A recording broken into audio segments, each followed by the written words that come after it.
السلام عليكم ورحمة الله وبركاته. قلب وناكسن جمعة وناكسن مقعي ومصطفى سمسبرية runtii waan ku faraxsanahay inaan maanta soo booqdo masjidka Sheekh Cabdi Dabaadi oo kamid ah masaajidada ugu qadiimsan dowsan ahay midka ugu qadiimsan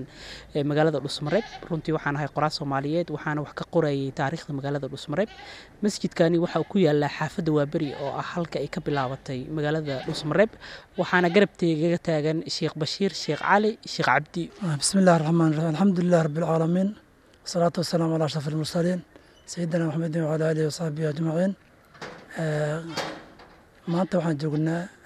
caasimadda Galmudug magaalada Dhusmareeb gaar ahaan xaafadda Waaberi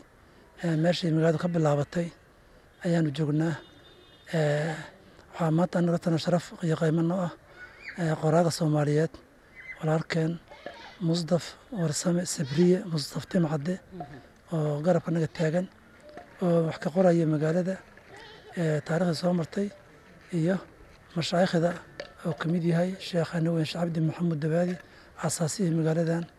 dariiqada diinta ku bilaabay ayaa maanta nas u yaal inaan la kulanno soo insha Allah taala raba inuu wax badan ka ogaado. marka walaalkan qoraaga waxaan leenahay soo dhawaaw Ilaahay ku barakeeyo sacayaaga mashkuurka camalkaaga la ku barakeeyo soo dhawaaw magaaladaadii dhamaan ku soo barakallahu fiik. waxaan taaganahay dariixa Ilaahay oo naxariistay Sheekh Cabdi Dabaadi oo kamid ahaa asaasayaashii masjidka ugu horeeyay magaalada Dhusmareeb. halkan waa qabrigiisa sidoo kale waxaa jira qabuur la mataana ah. Sheekh Bashiir ayaan wax ka weydiin doonaa sida qabriyadu kala yihiin. Sheekh Bashiir bismillahir rahmaanir rahiim walaalkii Mustafa mahadsan tahay. galabta waxaan joognaa masjidkii weynaa Sheekh Cabdi Maxamuud asaasay iyo qabrigiisa sheekha saa ishaaro wuxuu yiri aniga ditay timaado masjidkii aan dhisay baarkiisa ligu dugo masjidkii waa kan qabri sheekhana waa kan ka Sheekh Cabdi Maxamuud culamadan kala raaxo inaan marka uga codsaday walaalkii Musdaf inaan sheego laba sheekh meesha ku jirta oo waxa jirta sheekha kulooda oo ka soo wada baxay jaamacadda reer Shacalmaye oo Shacalmaye arkeen Sheekh Maxamed Shacalmaye ka soo qaateen sheekhan waxa la Sheekh Ahmed Sadiq wuxuu kale la dhashay Xuseen Sadiq oo la dhashay sheekhan kale aniga macallin quraanka baraway macallin Maxamuud macallin Axmed talaamiidii Sheekh Cabdi Maxamuud kamid yahay dadkii quraanka dalkan ku camay hadda walidu sii noolyahay معلم محمود بالي الشيخ معلم كي يقرأ كي بروي معلم محمود مع أحمد حالان عليه له شيخان كلا والشيخ عبدالي وأن الشيخ أيها يديت أجعل حالي له أذلك عبد الله شيخ عبد محمود وأولاد الشيخ عبد الله عبد بالي له سيدو كلا قبل ذا كلا وأفر ما قبل كان وحالي له مع العبد السمت الشيخ هذا حكم قدر يضوب له dhulkaas la bari ayuu quraanka dad ku faafiyo ku dhigay duub la leeyahay sheekhana waa abiis waxa la Sheekh Aadan Axmed Abdidoon baa leeyahay halka Sheekh Aadan Axmed wuxuu ku loodiyaa Sheekh Cabdi Maxamuud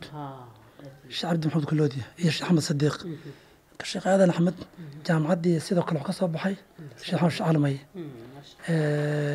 rag badan oo diinta barayo Sheekh Manur Xaji Aadan Riix Xaji dadka badan Sheekh Manur Xaji Aadan iyo quraan ay cilmi aad u barayo dad badan ku mid yahay qabrigan kale waxa la yiraahdaa Axmed Maxamuud Aadan baa la yiraahdaa waa dadkii Sheekh Cabdi Maxamuud hortiisa ahay siyaarada sheekha markii la gaaro sanad kasta wuxuu keenay wuxuu jideeyay inuu geeyo neefgeer inuu keeno marka daris la noqday Sheekh waxa la yiraahdaa Axmed Maxamuud Aadan baa la yiraahdaa qabrigan kale waxa weeye waa eedo waxaa dhalay Sheekh Cabdi Maxamuud waxaa la yiraahdaa Khadiija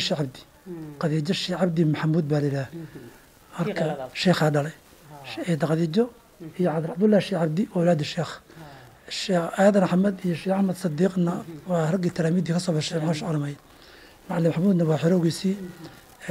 Axmed Maxamuud Aadan waa xorowgiisii Sheekh Cabdi Sama Sheekh Aadanna waxaa dhalay Sheekh Aadan Axmed qabuurtu saasi kale yihiin barakallahu fiik. waxaa halkan saaran kutubadii Sheekh Cabdi Dabaadi oo kamid ahaa culimada ugu caansan bartamaha Soomaaliya. waxaa ila jooga Sheekh Bashiir oo inoo kala sharxi doona kitaabadan iyo magacyadooda wixii kale yihiin. Sheekh Bashiir bal kitaabadan iyo magacyadooda. maktabadii horta waxaan joognaa Sheekh Cabdi Maxamuud kitaabadiis ay yaaleen marka aahaartii sheekh oo ka taga waaye kitaabatii sheekh oo asagoo akhrisan jiray dadka bari jiray kutabo badanaa xoogaa baaba-ayo xilliga dagaalada si noqday marka intii hadda aan hayno aan raba inaan ka hadlo kitaabkan oo kale minhaajka oo iskale imaam nawowi kitaab sharxa shuruusa badan yahay muqni muxtaaj ayaa kitaabka leeyahay ilaa macrifati macaani alfaadi minhaaj sharxu sheekh maxamed sharbiin alkhadiimi جزء ثاني هو كتاب كاني ومغني محتاج ما شاء الله منهاج وشرحها سيدا الكتاب كاني وتفسير تفسير فتوحات إلهية أيها الكتاب من الإله تفسير واحد توضيح تفسير الجلالين جلاليك أيها يفسرية وتفسير شرح ما شاء الله كتاب هذا كلا يعني سوق عندنا كتاب كاني ومتنجي من وغمراوي وغمراوي ومتنجي من هاتك يا شرح يراي الأسعد كتاب كان كلا وحاوي من هاتك أيو شرحاه ابن حجر الهيثمي عسكري وتحفيه واي تحفة المحتاج حواشي تحفة المحتاج بشرح المنهاج مركا وتحفيه وابن حجر كيوي كان سيدو كلا سنة وابن حجر كيوي وتحفيه لفتيسة تحفيه واي ميت كان وحاوي كتاب كاني وحاوي كتاب كان والله كتاب كجرت واي وبلاغه ميت كان كل والسمرقندية سمرقندية واي ميت كان كل كجرنا حاوي كتاب كان كلا وحاوي وباجوري قاسمية كتاب كان قاسمية أي شرحه إبراهيم الباجوري يذكر كتاب أوكي ما شاء الله صح كان سيدا كلا وصلنا وصل أصلي كلا واي جزء كي لبعض جزء أول جزء ثاني واي مركز صنع وحوي وباجوري باجوري واي مركز عمري أهان imise jiraan la dhihi karaa kitaabadan isku dardar ahaan inta ay jiraan cimri ahaan ay jiraan waa 100 sano ka badan yihiin taqriiban kitaab aad iyo aad sheekh waxa weeye intii muddo uu haystay akhrisan jiray isaga cimrigiisa baa sheekh mutay ka badnaa 100 waa kan kitaabada sheekha kitaabkan oo kale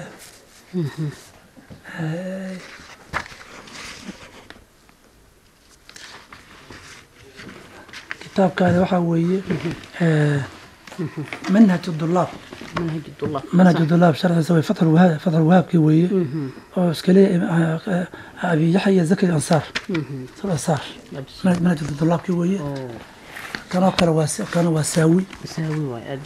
والتفسير على تفسير الجلالين وشرحه واساوي كتاب كان أسوقنا كان فيرنا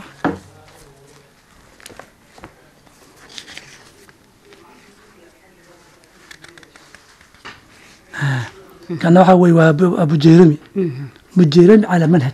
أبو جيرمي على شرح منهج الطلاب أيوه كان الشرح يسوي فرتي هروي قديم كان هذا نوع على ضمن الله أيوه ما يأبسل وقت بدل وحفظنا دوين إتكبدل ساوي واي الساوي على جلالين كي واحد كان تافه فرقوري كان اسم هذا أنا مركب وحاوي وخطوط أصول المذهب الشافعي أصول المذهب الشافعي kitaabadan wuxuu ka mid yahay kitaabadu sheekhu gacantiisa ku qoray runtii aad u kala duwan yihiin waxna kama duwano kuwan casriga ah ee la daabici jiray sida farshaxan kale ayaa inaba ii soo jiitay Sheekh Bashiir kitaabkan xilligaas muxuu dadku uga dhignaa kitaabkan markii shan loo qorayay maktabaduhu waxa la oran karaa ama ma jirin ama way yarayeenba marka dadka talaamiidda kitaabada baranaya markii casharka la siiyo way qori jireen sheekh afkiisa ay ka qori jireen kitaabada sharax matni dhammaan kitaabkan kulligiis waxa weeye waa far waa qoraal waa khat inta waaweyna waa matni intana waa sharax sharax kor u jeedaa mintu soo jeedaa waxay ka mid tahay dhigaal taariikheed ka yaala maktabada Sheekh Cabdi Dabaadi oo ku taala magaalada Dhuusamareeb ee caasimadda Galmudug waa maasantahay sheekh asam oo sheekhada loo helay القرآن oo farta quraanka oo kariimka oo farta caadi lagu qoray ها ما شاء الله وكتابنا إلى الإنزاء وباهي والجزء الأول أوه ما شاء الله هذا هو أول أوكي sidoo kale waxyaabaha cajiibka leh ee halkan ku arkana waxa kamid ah kitaabkan quraanka kariimka ah oo awal ah oo lagu qoray farta inta badan kitaabadan kala waxa laga helaa magaalooyinka taariikhiga sida magaalada Herar ee dalka Itoobiya oo inta badan far guriga lagu qori jiray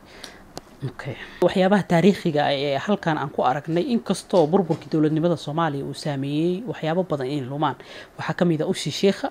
ushaani sidoo Sheekh Bashiir ii sheegay waxay jirtaa cimri ka badan qarni Sheekh Bashiir ushaan adiga sidii kugu soo gaartay ushaan sheekha intuu joogay Sheekh Cali marka uu joogay ayaa ushaan sheekha ayaa la siiyay muddo aan 100 sano ku dhawaad taqriiban ushaan marka sheekha meeshaan buu la yimid intuu wadanka khaliifada ka ushaan buu sheekhu haystay ana waxay ku soo gaartay ushaan aabe khaliifkii Sheekh Cabdi Maxamuud ayaa loo dhiibay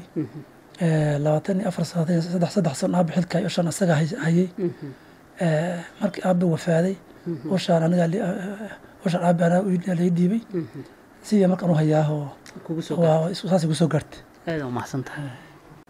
markii laga soo tago kitaabada uu sheekhu qoray maktabadani waxa yaala kitaabo kala duwan oo funuunta cilmiga islaamka Sheekh Bashiir ayaa inoo kala sharxi doona qaybaha ay ka kooban yihiin maktabadan waxaan ku talagalnay in la soo keeno culumta diiniga shaacad aan kitaabadiisa intii aan ka aragnay qayb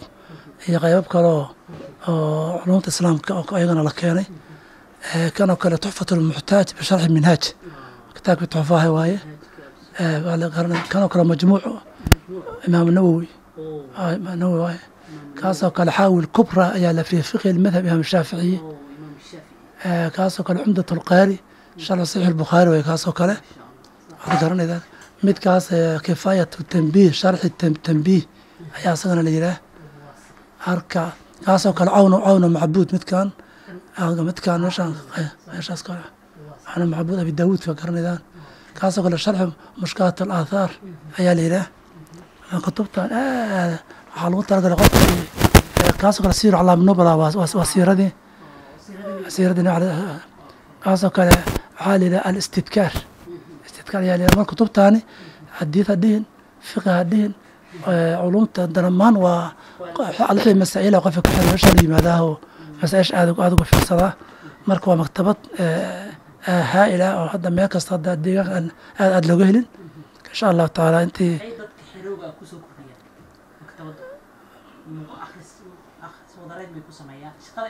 الشغالة قبل تحوي قفك علوم الدين جام مسألة كحيرة قوة أيوة أنت يمادو مرجع واي ماشي أنت يمادو كنت تكبرتها ضدك كلام مدرسين تها كتاب آخرين مسائش حاجة أنت أصلا كتاب إني هلا إني يعلن وها هالموضوع كله بدون مرة فيرنا يحكي حرمة مكمل معني صاصي بارك الله فيك